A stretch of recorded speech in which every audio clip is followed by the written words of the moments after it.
이 이야기는 서울 강남의 한 대기업 회장님의 실화를 바탕으로 각색한 것입니다. 최 회장의 저택은 한남동 언덕 위에 자리 잡고 있었습니다. 300평이 넘는 대지 위에 세워진 2층 양옥집은 마치 궁전을 연상시켰죠. 오늘 저녁 그 웅장한 식당에는 평소보다 긴장감이 흘렀습니다. 최 회장은 은발을 단정히 빗어넘긴 채 식탁 상석에 앉아 있었어요. 이른을 바라보는 나이지만 여전히 날카로운 눈빛을 가진 그는 평생을 맨손으로 일궈온 사업가였습니다. 아버지, 말씀드릴 게 있어서 집에 왔습니다. 민수가 조심스럽게 입을 열었습니다. 30살의 나이에도 아버지 앞에서는 여전히 어린아이 같았어요. 명문대학을 졸업하고 회사에서도 인정받는 인재였지만 최 회장의 눈에는 아직 세상 물정 모르는 순진한 아들일 뿐이었죠. 무슨 일인지 말해봐라. 최 회장의 목소리에는 권위가 묻어났습니다. 40년간 기업을 경영하며 수많은 사람들을 거느려온 그의 말투였어요. 결혼을 하려고 합니다. 순간 식당 안이 조용해졌습니다. 최 회장은 찻잔을 내려놓고 아들을 바라봤어요. 언젠가는 들려올 말이라고 생각했지만 막상 듣고 보니 마음이 복잡했습니다. 그래, 누구와? 수진이라는 여자입니다. 오늘 모시고 왔어요. 민수가 고개를 돌리자 복도 너머에서 한 여성이 조용히 걸어 들어왔습니다. 수진이었어요. 28세의 그녀는 단아한 원피스를 입고 있었고 화장도 과하지 않게 했습니다. 긴 머리를 뒤로 묶은 모습이 단정해 보였죠. 안녕하세요, 회장님. 김수진이라고 합니다. 수진은 정중하게 인사를 올렸습니다. 목소리도 차분했고 예의도 바른 편이었어요. 하지만 최 회장의 눈에는 뭔가 어색한 점이 느껴졌습니다. 너무 완벽했거든요. 마치 이 순간을 위해 연습을 해온 것처럼 말이죠. 앉아보세요. 최 회장이 자리를 권하자 수지는 민수 옆에 앉았습니다. 그녀의 손은 살짝 떨리고 있었어요. 긴장한 게 당연했죠. 대한민국 손꼽히는 대기업 회장을 처음 만나는 자리였으니까요. 어떻게 만났나? 회사 선배 소개로 만났습니다. 수진이는 광고 회사에 다니고 있어요. 민수가 대답했지만 최 회장의 시선은 여전히 수진에게 고정되어 있었습니다. 그녀는 미소를 잃지 않으며 최 회장의 질문을 기다리고 있었어요. 가족은 어떻게 되시나? 부모님께서 시골에서 작은 식당을 운영하고 계십니다. 형제는 없고요. 수진의 답변은 간결했습니다. 더 이상 말하지 않으려는 듯 했어요. 최 회장은 그런 그녀의 태도가 마음에 걸렸습니다. 보통 이런 자리에서는 자신을 어필하려고 하는 게 자연스러운데 수진은 오히려 조용했거든요. 민수 아버지, 수진이는 정말 좋은 사람이에요. 저를 진심으로 사랑해주고 항상 제 편에서 응원해줍니다. 민수의 목소리에는 애정이 가득했습니다. 아들을 저렇게 행복하게 만드는 여자라면 나쁘지 않을 거라고 생각했지만 최 회장의 마음 한편에는 여전히 의심이 자리하고 있었어요. 언제 결혼할 생각인가? 가을쯤 생각하고 있습니다. 아버지께서 허락해 주신다면요. 민수는 조심스럽게 말했습니다. 최 회장은 잠시 침묵했어요. 사업을 하면서 수많은 사람들을 만나봤는데 대부분은 첫 만남에서 그 사람의 본성을 어느 정도 파악할 수 있었습니다. 하지만 수지는 달랐어요. 마치 가면을 쓰고 있는 것 같았거든요. 좋습니다.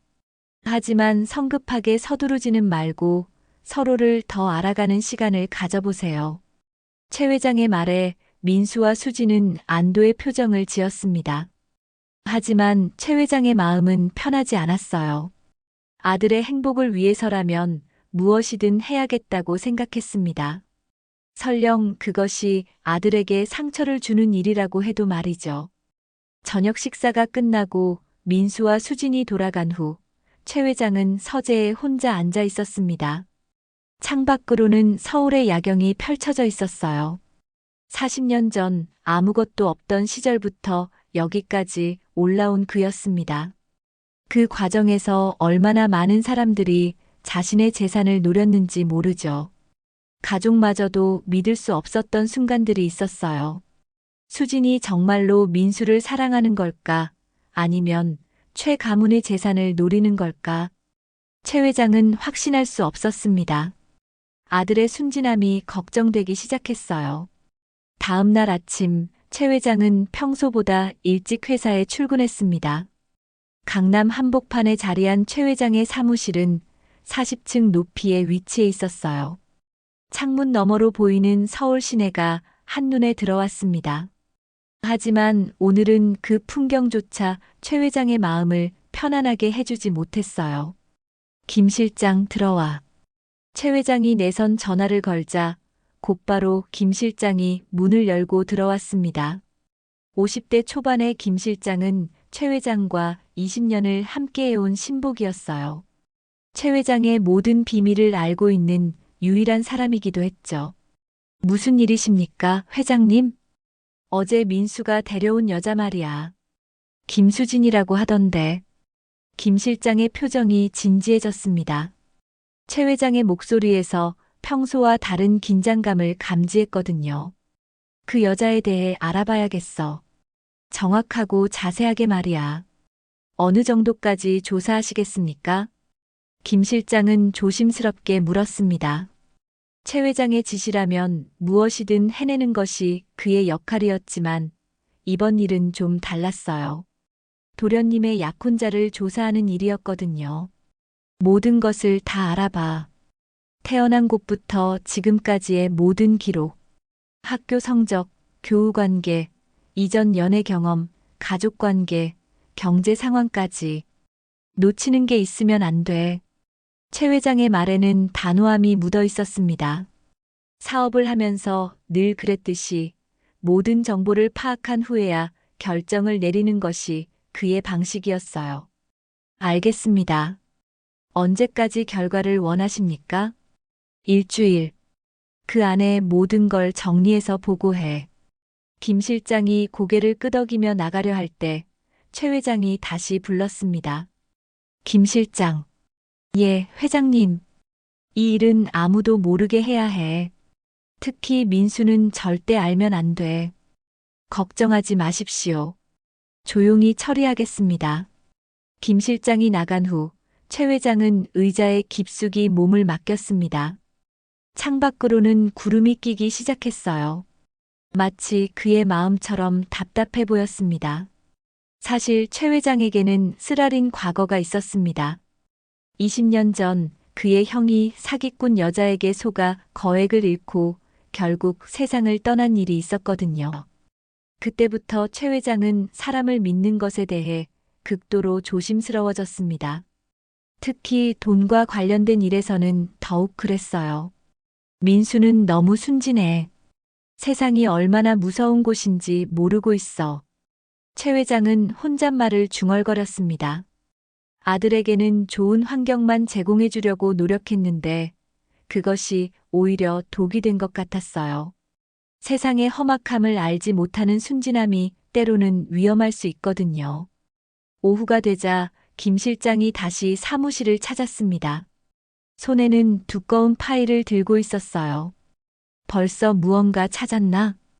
예, 기본적인 신상 정보부터 말씀드리겠습니다. 김 실장이 파일을 펼치며 보고를 시작했습니다. 김수진, 28세. 경기도 안산 출신입니다. 부모님은 실제로 작은 식당을 운영하고 계시고 경제적으로는 중산층 하위 정도로 보입니다. 대학은 인서울대학교 광고홍보학과를 졸업했고 현재 중견 광고회사에 다니고 있습니다. 성격이나 평판은 어떤가? 대학 동기들이나 직장 동료들 사이에서는 성실하고 조용한 편이라고 알려져 있습니다. 특별히 문제가 될 만한 일은 없었고요. 최 회장은 고개를 끄덕였지만 여전히 만족스럽지 않았습니다. 이전 연애 경험은 대학 시절 한 번 직장 다니면서 한 번 정도 있었던 것 같습니다. 하지만 둘 다 오래가지 않았고 깔끔하게 정리된 것으로 보입니다. 가족 관계는 부모님과 사이가 좋은 편입니다. 매달 용돈을 보내드리고 있고 명절 때마다 집에 내려가고 있습니다. 모든 보고를 들은 최 회장은 잠시 생각에 잠겼습니다. 지금까지 들은 내용으로는 수진에게 특별히 문제가 될 만한 점은 없었어요. 오히려 모범적인 여성으로 보였습니다. 더 깊이 파봐야겠어. 전문 조사기관에 의뢰해서라도 말이야. 회장님, 혹시 너무 의심하시는 건 아닐까요? 지금까지 조사한 바로는 김 실장이 조심스럽게 말했지만 최 회장은 고개를 저었습니다. 김 실장, 자네도 알고 있잖아. 내 형이 어떻게 당했는지 말이야. 그때도 처음에는 아무 문제 없는 여자처럼 보였어. 김 실장은 더 이상 말하지 않았습니다. 최 회장의 마음을 이해할 수 있었거든요. 일단 더 자세한 조사를 진행해봐. 그리고 결과가 나올 때까지는 민수에게 결혼을 서두르지 말라고 해. 알겠습니다, 회장님. 그날 저녁 최 회장은 집으로 돌아가는 길에 복잡한 마음이었습니다. 아들의 행복을 위해서 하는 일이지만 한편으로는 자신이 너무 의심 많은 늙은이가 된 것 같았어요. 하지만 가족을 지키기 위해서라면 어떤 일이든 해야 한다고 생각했습니다. 일주일이 흘렀습니다. 최 회장은 그동안 평소보다 더 많은 시간을 사무실에서 보냈어요. 김 실장의 보고를 기다리는 마음에 집중이 되지 않았거든요. 회의 중에도 자꾸 수진의 얼굴이 떠올랐습니다. 회장님, 조사 결과가 나왔습니다. 김 실장이 두꺼운 보고서를 들고 사무실에 들어왔습니다. 최 회장은 즉시 손에 들고 있던 서류를 내려놓았어요. 어떻게 나왔나? 앉으셔서 천천히 들어보십시오. 김 실장의 표정이 평소와 달리 편안해 보였습니다. 최 회장은 그것만으로도 어느 정도 결과를 짐작할 수 있었어요. 김수진 양에 대한 전면적인 조사를 완료했습니다. 결론부터 말씀드리면 의심할 만한 점은 전혀 발견되지 않았습니다. 최 회장의 눈썹이 살짝 올라갔습니다. 자세히 말해봐. 우선 가족 관계부터 말씀드리겠습니다. 부모님은 정말로 안산에서 작은 한식당을 운영하고 계십니다. 20년째 같은 자리에서 성실하게 장사하고 계시고요. 빚도 없고 오히려 딸이 보내주는 용돈으로 여유 있게 지내고 계십니다. 김 실장이 사진 몇 장을 꺼내 보여주었습니다. 소박한 식당 앞에서 찍은 수진 부모님의 모습이었어요. 학창 시절은 어땠나? 모범생이었습니다. 성적도 우수했고 친구들 사이에서도 인기가 많았습니다. 선생님들은 한결같이 성실하고 예의 바른 학생이었다고 증언했습니다. 최 회장은 보고서를 넘겨가며 읽었습니다. 수진의 고등학교 담임 선생님, 대학교 교수, 동기들까지 모두 한결같은 증언을 하고 있었어요. 직장 생활은 현재 다니고 있는 광고 회사에서 입사 3년째입니다. 상사들과 동료들 모두 그녀를 신뢰하고 있고 업무 능력도 뛰어나다고 평가하고 있습니다.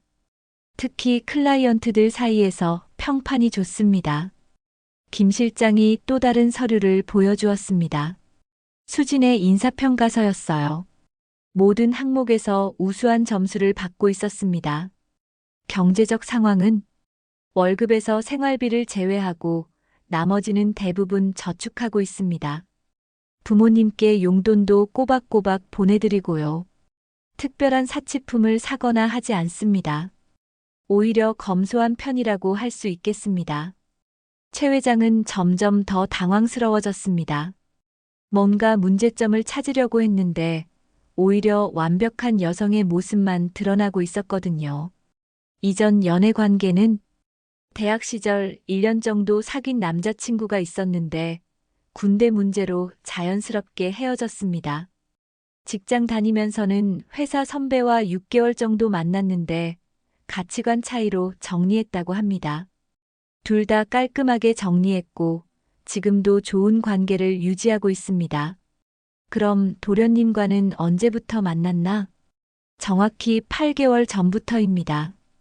처음에는 단순한 소개팅이었는데 서로에게 호감을 느껴서 계속 만나게 되었다고 합니다.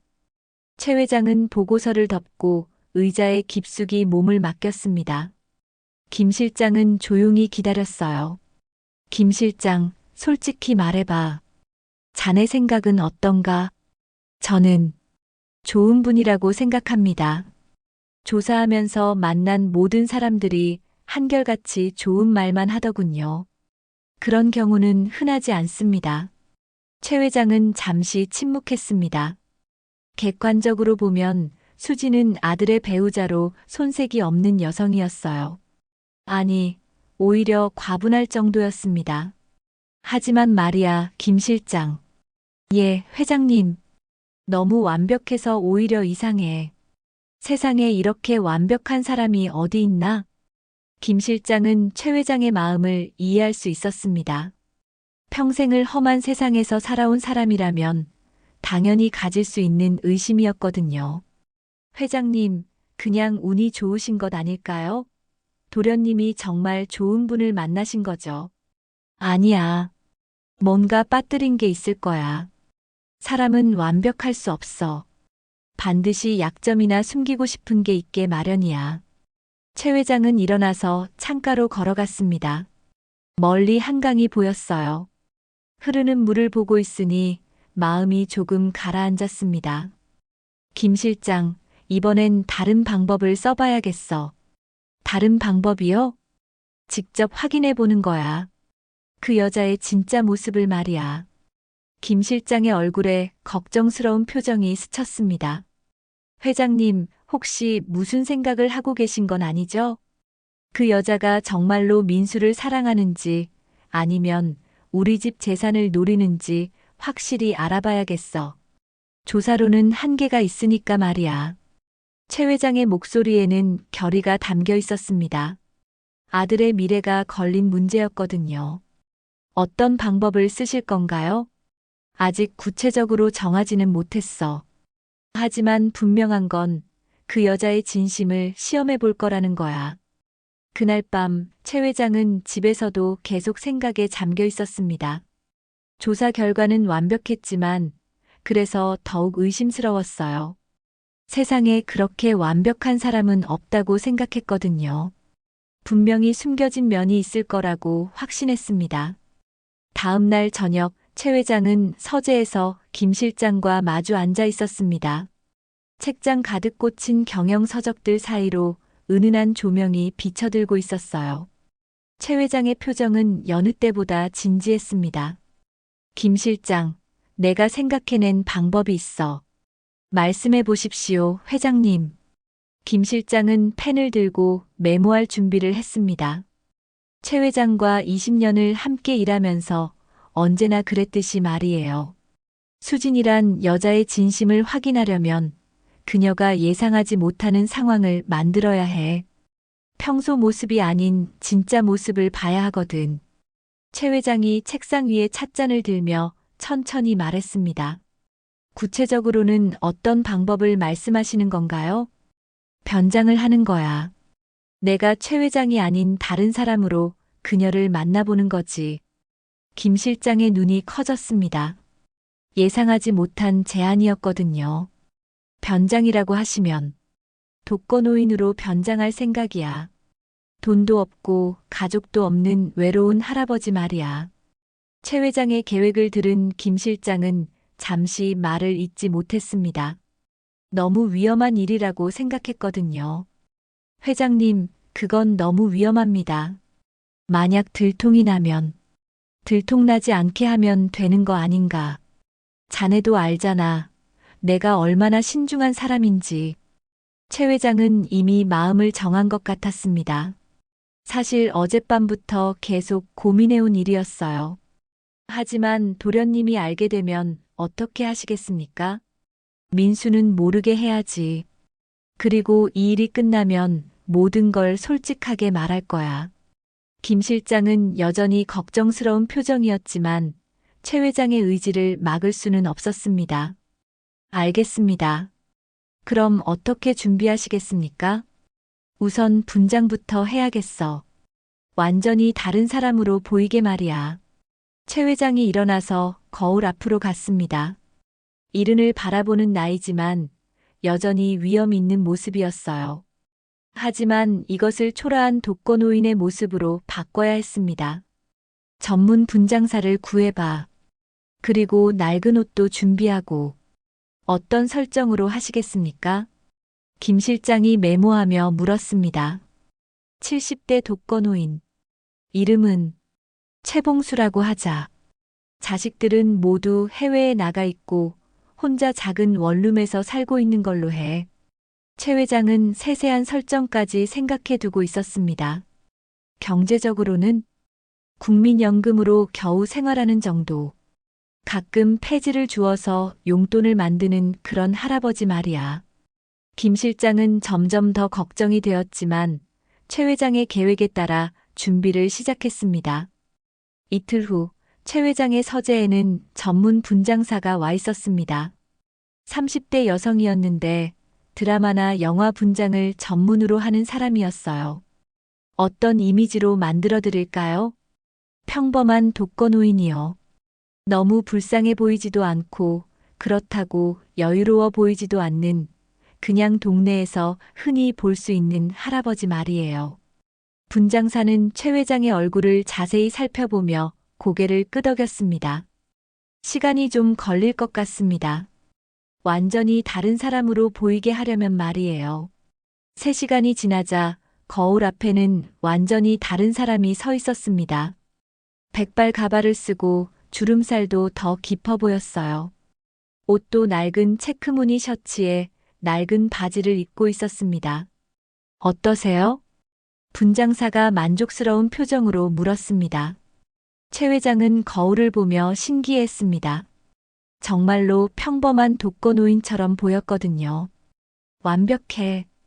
이 정도면 민수도 알아보지 못할 거야. 김 실장도 옆에서 놀라며 바라보고 있었습니다. 이제 연기 연습을 해야겠어. 최 회장은 목소리도 바꿔보기 시작했습니다. 평소보다 더 나직하고 힘없는 목소리로 말이에요. 할아버지, 길 좀 물어봐도 될까요? 아, 그럼요. 어디로 가시려고요? 연습을 하면서 최 회장은 점점 더 자연스러워졌습니다. 어린 시절부터 가난했던 기억들이 도움이 되었어요. 김 실장, 이제 수진이가 어디서 주로 시간을 보내는지 알아봐야겠어. 이미 조사해 두었습니다. 주말에는 집 근처 공원에서 산책을 자주 하신다고 합니다. 좋아. 그럼 이번 주말에 우연히 만나보자. 최 회장의 계획이 점점 구체화되고 있었습니다. 하지만 김 실장의 걱정은 더욱 커졌어요. 회장님, 정말 괜찮으시겠습니까? 위험할 수도 있습니다. 김 실장, 내가 지금까지 살아오면서 얼마나 많은 위험을 감수했는지 알잖아.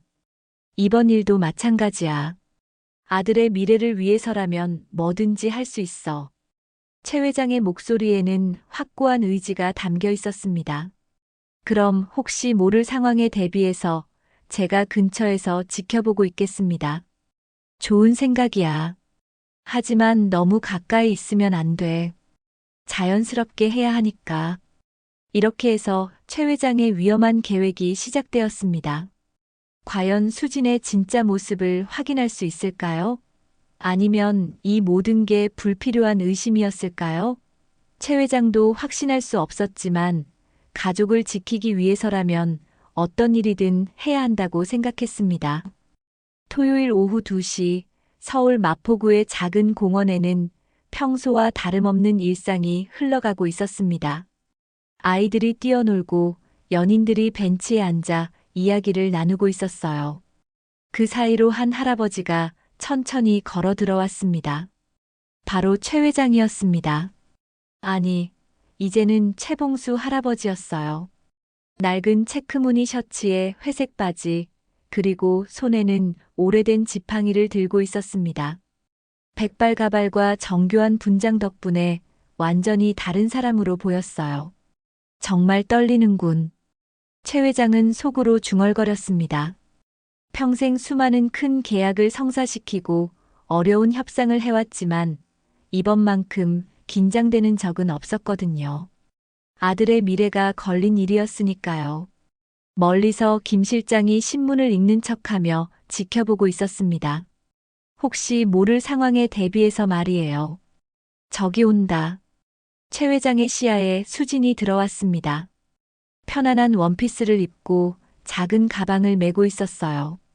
혼자서 천천히 산책을 하고 있었습니다. 최 회장은 마음을 가다듬고 수진 쪽으로 걸어갔습니다. 지팡이를 짚으며 힘겹게 걷는 연기를 했어요. 실례합니다. 최 회장이 수진에게 말을 걸었습니다. 목소리도 평소보다 훨씬 나직하고 힘없게 했어요. 네, 말씀하세요. 수진이 고개를 돌리며 친근하게 대답했습니다. 낯선 할아버지를 경계하지 않고 자연스럽게 응답하는 모습이었어요. 혹시 지하철역이 어디 있는지 아시나요? 길을 잃어버린 것 같아서요. 아, 저기 보이는 큰 길로 나가시면 바로 보이실 거예요. 걸어서 5분 정도 걸립니다. 수지는 친절하게 방향을 가리켜 주었습니다. 그냥 간단히 대답하고 지나갈 수도 있었는데 자세히 설명해 주고 있었어요. 고맙습니다. 요즘 나이가 들어서 길을 자꾸 헷갈리네요. 최 회장이 연기를 계속했습니다. 정말 힘없는 독거노인처럼 보였어요. 괜찮으세요? 혹시 어디 아프신 데는 없으시고요? 수진이 걱정스러운 표정으로 물었습니다. 최 회장은 예상하지 못한 질문에 당황했어요. 아, 별일 없습니다. 그냥 나이가 들어서 그런 거죠. 할아버지, 그냥 가시지 마시고 잠깐 벤치에서 쉬어가세요. 걸어보시니까 많이 힘들어 보이세요. 수진이 근처 벤치를 가리키며 말했습니다. 최 회장은 고민했어요. 너무 오래 함께 있으면 정체가 들통날 위험이 있었거든요. 괜찮습니다. 빨리 가봐야 해서요. 할아버지, 정말 괜찮으세요? 얼굴이 좀 창백해 보이시는데. 수진의 목소리에는 진심 어린 걱정이 담겨 있었습니다. 최 회장은 그런 그녀의 모습을 보며 혼란스러워졌어요. 연기일까, 진심일까? 그럼 잠깐만 쉬어가겠습니다. 최 회장이 벤치에 앉자 수진도 옆에 앉았습니다. 적당한 거리를 두고 말이에요. 할아버지는 혼자 사세요? 네, 아들, 딸들은 모두 외국에 나가 있어서요. 혼자 살고 있습니다. 최 회장은 미리 준비한 설정대로 대답했습니다. 그럼 많이 외로우시겠어요. 수진의 말에는 동정심이 묻어 있었습니다. 하지만 최 회장은 여전히 의심스러웠어요. 너무 완벽한 반응이었거든요. 그런 편이죠. 하지만 어쩔 수 없는 일이니까요. 가끔 연락은 하시나요? 자녀분들과 말이에요. 한 달에 한 번 정도요. 그것도 제가 먼저 연락해야 하고. 최 회장이 쓸쓸하게 대답하자 수진의 표정이 더욱 안타까워졌습니다. 저희 할아버지도 혼자 계세요. 그래서 더 마음이 아프네요. 수진이 조용히 말했습니다. 그녀의 목소리에는 진심이 담겨 있는 것 같았어요. 이때 갑자기 바람이 불면서 최 회장의 가발이 살짝 밀렸습니다. 순간 당황한 최 회장은 재빨리 손으로 가발을 다시 정리했어요. 하지만 수진이 그것을 놓치지 않았습니다. 할아버지, 괜찮으세요? 수진이 이상하다는 듯 바라봤습니다. 최 회장은 식은땀이 났어요. 아, 네. 바람이 불어서요. 혹시 할아버지 머리가 가발인가요? 수진의 질문에 최 회장은 멈칫했습니다. 들통이 날 뻔한 상황이었어요. 아, 그게 병원에서 치료받다가 머리가 많이 빠져서요. 최 회장이 급히 변명했습니다. 아, 그러시구나. 죄송해요. 괜한 말씀드린 것 같아서요. 수진이 미안해하며 말했습니다. 하지만 그녀의 눈에는 여전히 의심스러운 빛이 어려 있었어요. 괜찮습니다. 사실 좀 부끄러워서 말씀 안 드렸던 건데요. 최 회장은 상황을 모면하려고 노력했습니다. 할아버지, 혹시 점심은 드셨어요? 수진이 갑자기 물었습니다. 아니요, 아직 못 먹었습니다. 그럼 근처에 괜찮은 김밥 천국이 있는데 같이 가실래요? 제가 사드릴게요. 수진의 제안에 최 회장은 당황했습니다. 예상하지 못한 상황이었거든요. 거절하자니 어색하고 그렇다고 함께 가자니 위험했어요. 고맙지만 괜찮습니다. 할아버지, 혼자 계시는 분들은 제대로 식사를 안 하시는 경우가 많거든요. 저희 할아버지도 그러셨어요. 수지는 포기하지 않았습니다. 진심으로 걱정하는 것 같았어요. 최 회장은 고민에 빠졌습니다. 이 상황을 어떻게 헤쳐나가야 할까요? 그럼 고맙겠습니다. 최 회장은 결국 수진의 제안을 받아들였습니다. 거절하면 더 의심받을 것 같았거든요. 하지만 마음은 점점 더 불안해졌어요. 두 사람은 공원을 나와 근처 김밥 천국으로 향했습니다. 수지는 최 회장의 걸음에 맞춰 천천히 걸었어요. 지팡이를 짚고 힘겹게 걷는 연기를 하는 최 회장을 배려하는 모습이었습니다. 할아버지, 뭐 드시고 싶으세요? 김밥 천국에 들어서자 수진이 물었습니다. 최 회장은 메뉴판을 보며 고민했어요. 너무 비싼 걸 시키면 어색하고 그렇다고 너무 싼 것만 시키면 이상할 것 같았거든요. 김밥 하나면 충분합니다. 그것만으로는 부족하실 것 같은데요. 라면도 하나 시킬게요. 수진이 카운터로 가서 주문했습니다. 김밥과 라면, 그리고 단무지와 김치까지 나왔어요. 많이 시키셨네요. 할아버지처럼 연세 드신 분들은 제대로 드셔야 해요. 건강이 가장 중요하거든요. 수진의 말에 최 회장은 복잡한 마음이었습니다. 정말 진심인지 아니면 연기인지 판단하기 어려웠어요. 감사합니다.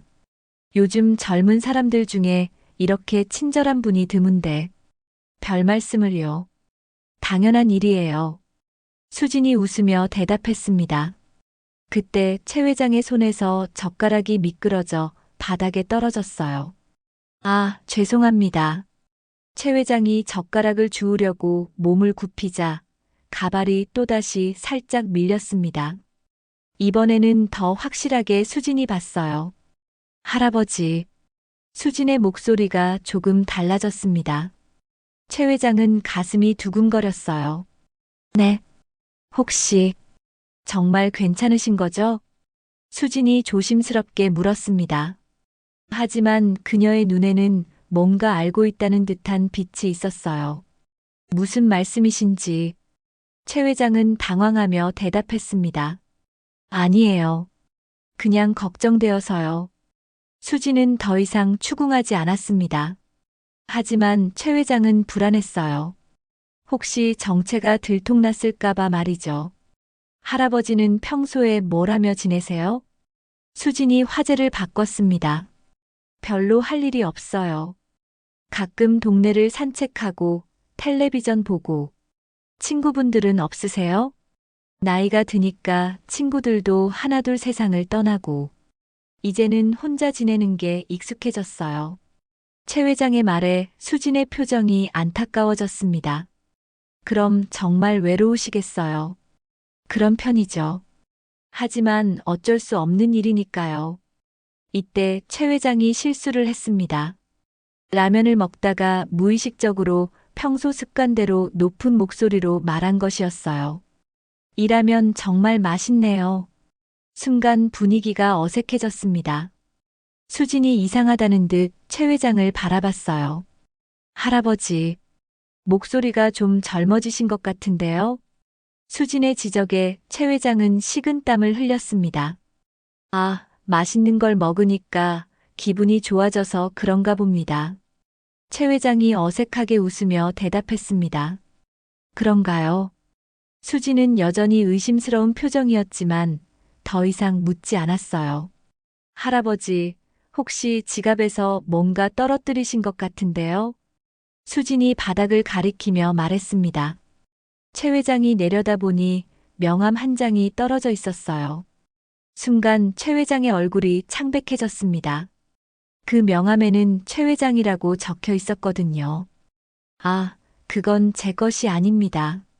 최 회장이 급히 말했지만 수지는 이미 명함을 주워들고 있었어요. 최 회장, 혹시 이분 아세요? 수진이 명함을 보며 물었습니다. 최 회장은 머릿속이 하얘졌어요. 모르는 분입니다. 아마 다른 손님이 떨어뜨린 것 같아요. 그런가요? 근데 할아버지 지갑에서 떨어진 것 같았는데. 수진의 말에 최 회장은 답답했습니다. 어떻게 해야 할지 모르겠더군요. 정말 모르는 분입니다. 알겠어요. 그럼 카운터에 갖다 두겠어요. 수진이 명함을 카운터에 놓고 돌아왔습니다. 하지만 그녀의 눈빛은 전과 달랐어요.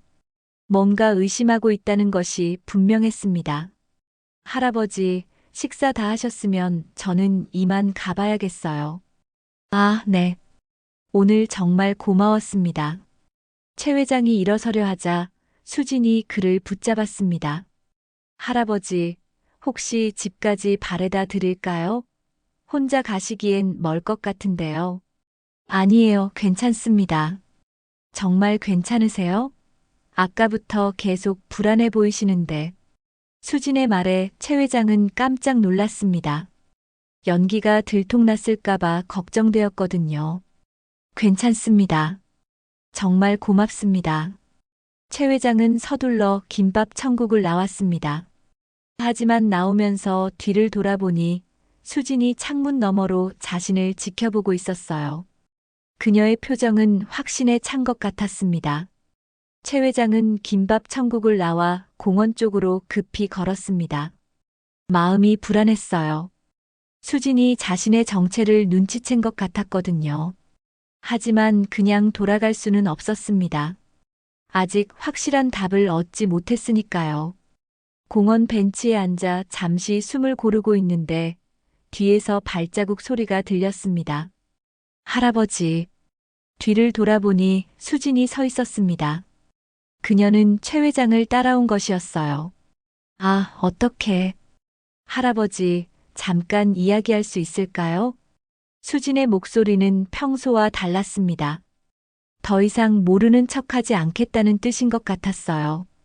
무슨 이야기 말인가요? 최 회장은 여전히 연기를 계속하려고 했습니다. 할아버지. 아니, 회장님. 수진이 조용히 말했습니다. 그 한마디에 최 회장의 온몸이 굳어졌어요. 무슨 말씀을? 회장님, 이제 그만하세요. 저도 다 알고 있어요. 수진이 벤치에 앉으며 말했습니다. 최 회장은 당황했지만 어쩔 수 없이 옆에 앉았어요. 언제부터 알았나? 최 회장이 포기한 듯 물었습니다. 처음 길을 물어보실 때부터 조금 이상했어요. 목소리며 걸음걸이며 연기를 하고 계신다는 느낌이 들었거든요. 수진의 말에 최 회장은 한숨을 쉬었습니다. 그럼 왜 모르는 척했나? 궁금했어요. 왜 이런 일을 하시는 건지 말이에요. 수진이 최 회장을 바라보며 말했습니다. 그녀의 눈에는 원망보다는 안타까움이 묻어 있었어요. 혹시 저를 시험하신 건가요? 최 회장은 대답하지 못했습니다. 들킨 것이 부끄러웠거든요. 회장님께서 저를 믿지 못하시는 거죠? 수진의 목소리에는 상처받은 기색이 역력했습니다. 그게 아니야. 아니, 그게 아닙니다. 최 회장이 말을 정정했습니다. 하지만 변명할 말이 없었어요. 민수 오빠가 정말 소중한 분이라는 건 알아요. 하지만 이런 식으로 저를 시험하시는 건 수진의 목소리가 떨렸습니다. 울먹이는 것 같았어요. 미안합니다. 최 회장이 진심으로 사과했습니다. 처음으로 평소 목소리로 말한 것이었어요. 저는 정말로 민수 오빠를 사랑해요. 그분의 재산이나 지위 때문이 아니라요. 수진이 눈물을 참으며 말했습니다. 그걸 어떻게 믿으라고. 회장님, 제가 만약 돈이 목적이었다면 오늘 할아버지께 밥을 사드렸을까요? 아무 상관없는 독거노인에게 말이에요. 수진의 말에 최 회장은 말문이 막혔습니다. 그리고 회장님이 명함을 떨어뜨리셨을 때도 저는 아무 말 하지 않았어요. 회장님을 곤란하게 만들고 싶지 않았거든요. 제가 정말 돈만 밝히는 여자라면 그때 바로 정체를 폭로했을 거예요. 그런데 안 했잖아요. 수진의 말이 하나하나 최 회장의 가슴에 박혔습니다. 저는 가난한 집에서 자랐어요. 부모님이 평생 고생하시는 걸 보면서 컸고요. 그래서 돈의 소중함을 알아요. 하지만 그게 전부는 아니라는 것도 알아요. 수진이 하늘을 보며 말했습니다. 민수 오빠를 처음 만났을 때 그분이 최 회장님의 아들이라는 건 몰랐어요. 그냥 따뜻하고 착한 사람이라고 생각했거든요. 정말인가? 네, 정말이에요. 오빠가 회장님 아들이라는 걸 안 건 사귄 지 석 달 뒤였어요. 그때도 크게 놀라지 않았어요. 이미 그분의 사람됨을 알고 있었으니까요. 최 회장은 수진의 말을 듣고 있었습니다. 그녀의 목소리에는 거짓이 없어 보였어요. 회장님, 저는 민수 오빠와 평범하게 살고 싶어요. 거창한 건 바라지 않아요. 그분과 함께 소소한 행복을 만들어가고 싶을 뿐이에요. 하지만 세상에는 나쁜 사람들이 많아. 특히 돈이 있는 집 주변에는. 저도 알아요. 하지만 그렇다고 모든 사람을 의심할 수는 없잖아요. 수진이 최 회장을 바라보며 말했습니다. 회장님께서 걱정되시는 마음은 이해해요. 하지만 저는 그런 사람이 아니에요. 시간이 지나면 증명해 드릴 수 있어요. 최 회장은 잠시 침묵했습니다. 수진의 말들이 진심으로 들렸거든요. 미안합니다. 정말 미안해요. 최 회장이 다시 사과했습니다. 이번에는 더 진심이 담겨 있었어요. 괜찮아요. 하지만 앞으로는 이런 식으로 시험하지 마세요. 서로 믿고 지내면 안 될까요? 수진의 말에 최 회장은 고개를 끄덕였습니다. 그런데 회장님, 한 가지 궁금한 게 있어요. 뭔가? 오늘 저와 함께 시간을 보내보시니까 어떠셨어요? 제가 어떤 사람인지 조금은 아셨을 것 같은데요. 수진의 질문에 최 회장은 잠시 생각했습니다. 사실 오늘 하루 동안 수진의 모습을 보면서 많은 것을 느꼈거든요. 솔직히 말하면 좋은 사람 같았어요. 진심으로 다른 사람을 걱정하는 모습이 인상적이었고요. 최 회장의 고백에 수진이 미소를 지었습니다. 그럼 이제 저를 조금은 믿어주실 수 있나요? 네, 믿겠습니다. 하지만 최 회장의 마음 한편에는 여전히 작은 의심이 남아 있었습니다. 오랜 세월 쌓인 불신이 하루아침에 사라질 수는 없었거든요. 공원 벤치에서 두 사람의 대화가 계속되었습니다. 해가 서서히 기울어지면서 주황빛 노을이 하늘을 물들이고 있었어요. 최 회장은 가발을 벗고 원래 모습을 드러냈습니다. 더 이상 숨길 필요가 없었거든요. 회장님, 정말 궁금한 게 있어요. 수진이 조심스럽게 입을 열었습니다. 뭔가, 왜 저를 이렇게까지 의심하셨어요?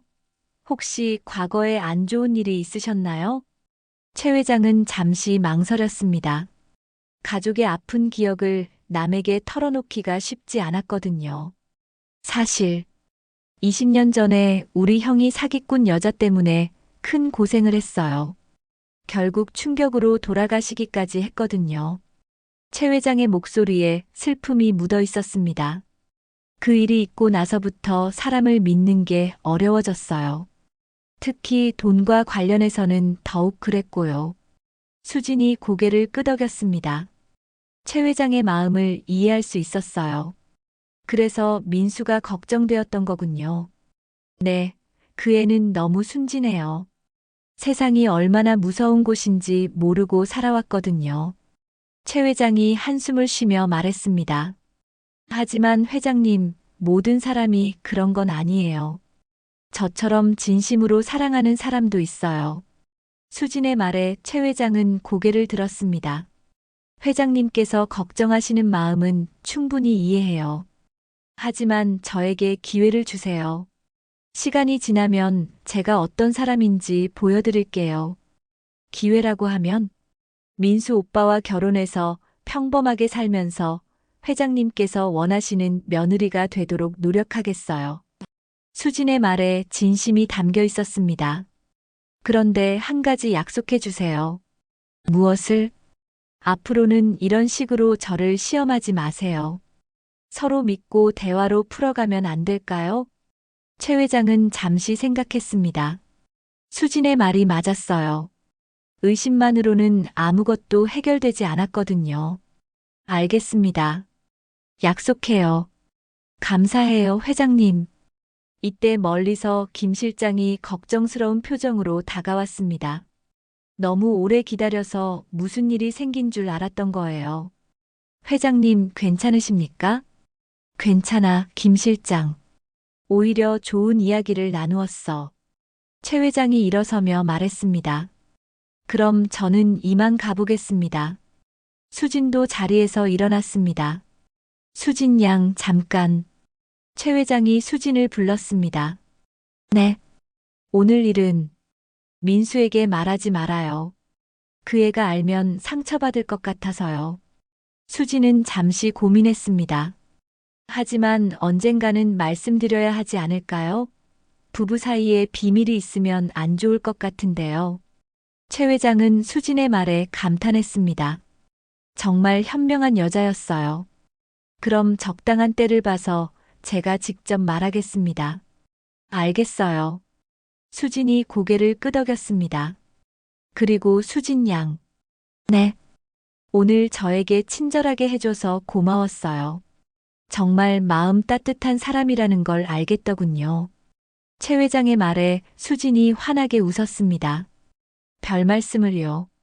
당연한 일이었어요. 앞으로 우리 가족이 되면 잘 지내봅시다.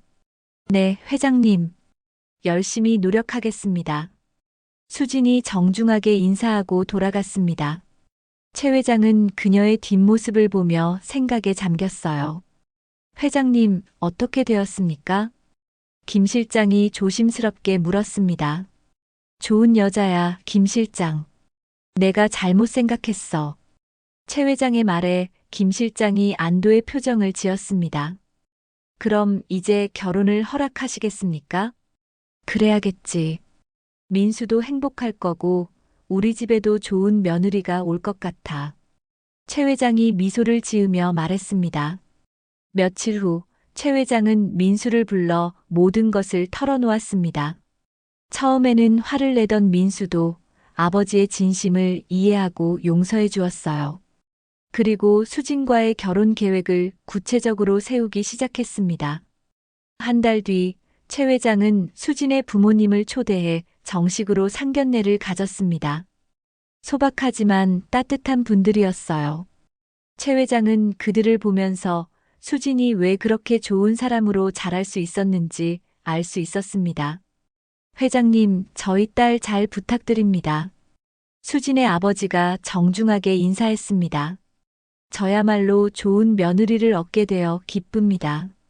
최 회장도 진심으로 답했습니다. 그해 가을, 민수와 수진의 결혼식이 열렸습니다. 최 회장은 아들의 행복한 모습을 보며 흐뭇해했어요. 그리고 수진이 정말로 민수를 사랑한다는 것을 확신할 수 있었습니다. 결혼 후 수진은 최 회장이 바랐던 것보다 훨씬 더 좋은 며느리가 되었습니다. 시부모를 진심으로 섬겼고 가족의 화목을 위해 노력했어요. 특히 최 회장의 건강을 챙기며 진짜 딸처럼 대해주었습니다. 몇 년이 지난 어느 날 최 회장은 수진에게 말했습니다. 수진아, 그때 내가 너를 시험한 일 말이야. 네, 회장님. 지금 생각해보니 정말 부끄러워. 너 같은 좋은 사람을 의심했다니. 괜찮아요, 아버지. 이해해요. 수진이 환하게 웃으며 대답했습니다. 어느새 그녀는 최 회장을 아버지라고 부르고 있었어요. 내가 우리 집에 와줘서 정말 고마워. 민수도 행복하고 나도 좋은 딸을 얻었어. 저야말로 좋은 가족을 만나게 되어 행복해요. 최 회장은 그때서야 완전히 마음을 놓을 수 있었습니다. 수진은 정말로 자신들 가족을 진심으로 사랑하는 사람이었어요. 그리고 민수와 수진 사이에는 첫 아이가 생겼다는 기쁜 소식도 들려왔습니다. 최 회장은 깨달았습니다. 사람을 믿는다는 것이 때로는 위험할 수 있지만 의심만으로는 진짜 행복을 얻을 수 없다는 것을. 그리고 진심은 시간이 지나면 반드시 증명된다는 것을 말이에요. 그날 밤 최 회장은 오랜만에 편안한 잠자리에 들 수 있었습니다. 가족이 모두 행복하고 미래에 대한 걱정도 사라졌거든요. 수진이라는 좋은 며느리 덕분에 최 가문의 미래는 더욱 밝아 보였습니다.